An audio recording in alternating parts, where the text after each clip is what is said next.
Biconomy exchange. How to do a deep research to find out 100x hidden gem.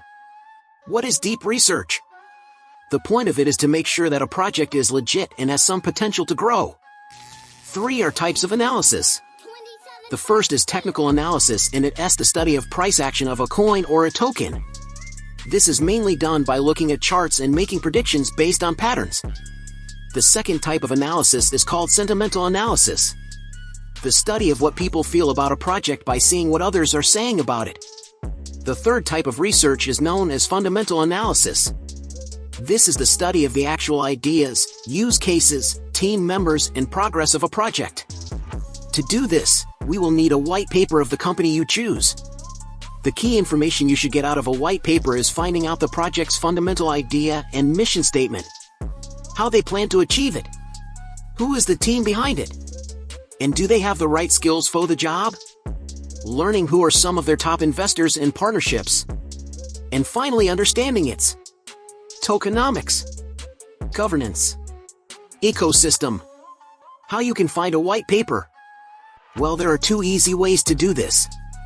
You can either go to the project's main site and click the link to their white paper, or oftentimes coinmarketcap will have a direct link to it. Most important thing that we need answered first is if this project even has a good fundamental idea. As a rule, you can get this information from a white paper. So how can we know if company actually pull it off or not? Well, that brings us to our next step. Knowing their team. Is it actually possible to know if a project is a scam or not by finding its team members? Maybe. If a project has anonymous of unverified team members, it's usually a red flag. If the project were to suddenly flop, there would be no one to be held accountable. It's listed near the end of their white paper, and it has information about each member and what they bring to the table. Just remember, you can't always take the information you get on a white paper at face value. For example, we see John as the CFO of a company, and the white paper gives a bit of information about him. But is any of that true? A good way to confirm team members is by searching their portfolios on websites like LinkedIn or Crunchbase. So all you need to do is take their name and run it on these sites and see their profile pops up. If it does, be sure to check where it says that they currently work. See some of their past education and experience and decide for yourself if you think it's helpful for their current position. And most importantly, be sure to check the endorsements and references, because those are hard to fake. If the profile lacks sources and references, it's a huge red flag. If their team members are legit, move on to the next step.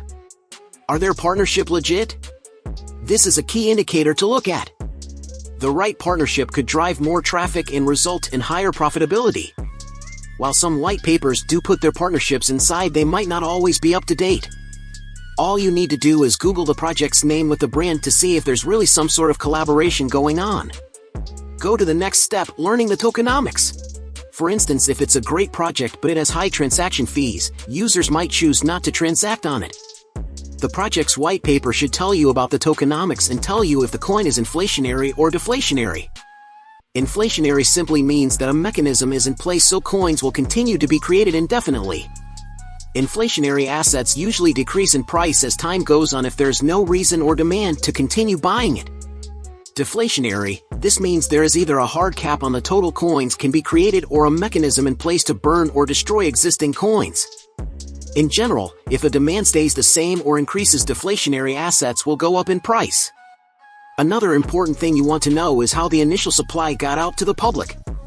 Did it go through a pre-mine, a pre-sale, and a spotlight launch, or some other way? It's important to know this so you can figure out if the coin was fairly distributed. Finally, something you should always try to figure out is who is the largest holder and just how much are they holding. The final step, reading reports from the experts. If you like the video, subscribe to our channel. You can write in the comments what you would like to learn from the next video. Thank you. Download our application.